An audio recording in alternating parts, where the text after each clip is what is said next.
I'm going to go with the New Jersey Devils to win in regulation over the Washington Capitals. Just like I said on Monday versus the Kings, I don't get how this price is as close as it is at all.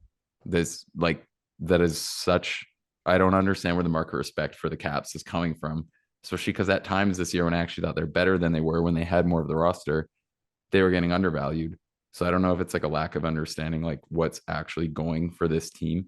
Even if Nick Jensen plays, I think the price should be like minus 155, minus 160. I think if he doesn't play, should be a lot wider than that. The Caps have a second pairing of Matt Irwin and Gabriel Carlson. I said it before the Kings game that this team is significantly worse than they are.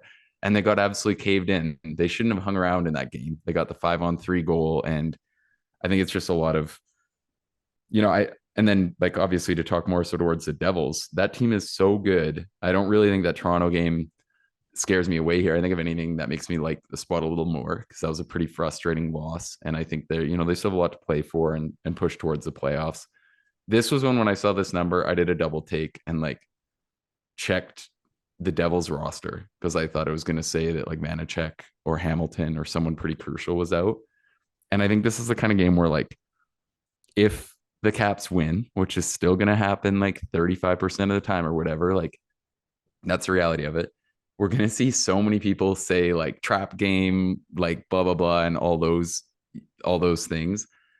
And I think that realistically, like the reality of it is just like, I know both these rosters. I know where these teams are at. This price is a little surprisingly close, which I think is all we're ultimately trying to look for when we're, gambling and trying to find an edge. It's just like, what should the number be?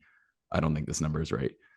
And I think it's kind of the exact same as the Kings game where I said the same thing as a Caps fan where I was just like, I know this team. I've watched LA. Like, what are we doing here? Why are they minus 135 anywhere? And yeah, so that's kind of my rant on that. I think it's a pretty great spot to get a legitimately good Devils team versus a Caps team that's very stale offensively right now. And like to go further on that, like I just don't see what guys are going to move the needle offensively for the Caps at this moment. Like Ovechkin has his moments where Just like Rasmus obviously, Sandin. He's the only one. yeah, and even then, like look at the collection of points he's got. Like it reminds me of Gustafsson earlier in the year where I was like, okay, yeah, he's doing some things well, but he's also running incredibly good. He's tapping pucks in the 5 hole that are going 6 miles an hour. So, it is what it is. Kuznetsov's in horrible form. Like, I just don't think they have the kind of guys that are going to like drive the play and control play versus a really good Devils team. So, yeah, I like I like the Devils. I think we've got a pretty good spot for them here.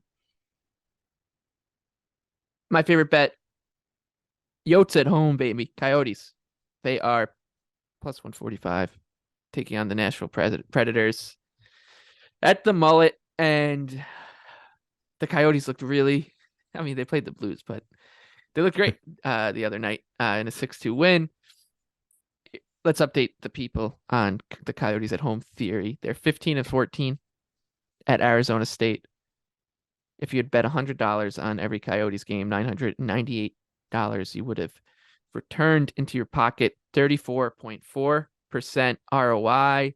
They are still, by a wide margin, the best bet in the NHL at home. The only team that's close to them are the historically good Boston Bruins, who their ROI would be 22.1% and $728. Return to $100 better if you bet the Bruins blindly every game. After that, it's like it's staggering the difference between Arizona and then like draw a line through the Bruins because they are historically good. Then it's teams like Winnipeg, Tampa Bay. Tampa Bay's 24-9. The ROI is around 11%. I get it. Like there's a couple big wins here that are big prices that are playing into this, but I think that a 29 game sample when you're only going to get 4 out of 41 is pretty meaningful that this narrative is probably legitimate and it's not just, I said there's going to be like a little bit of like a mini Vegas flu situation. I think that's part of it. I also think like these are NHL players coming to a college rink, and for some they might think it's cool, but then like you got guys from like Sweden and Russia coming in. Like what is Arizona State like playing in this college rink? There's no like nostalgic value to them. Like this, it could just catch, guys just not taking it seriously.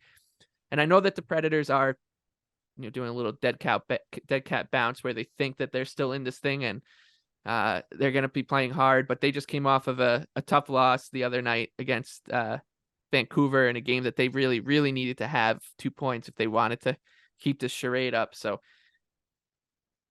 the goaltending, it's probably going to be Saros and Vejmelka, big edge to Saros, but the number, the situation, and the way that the Coyotes play. And I like that they have a little bit of a chip on their shoulder. I mean, they were just absolutely dragged for the way that the trade deadline was handled for good reason. Like they are becoming a money laundering scheme of the NHL, but that's not the players' fault. And I think that they kind of, live off of that kind of stuff. And I can maybe point to like 3 or 4 instances where I've watched a Coyotes game and I've watched too many of them this year, where you can question the effort. So this team's going to play hard. They're good at home. They're taking on a Predators team that traded some really important pieces and is not very good. So I like the Coyotes here.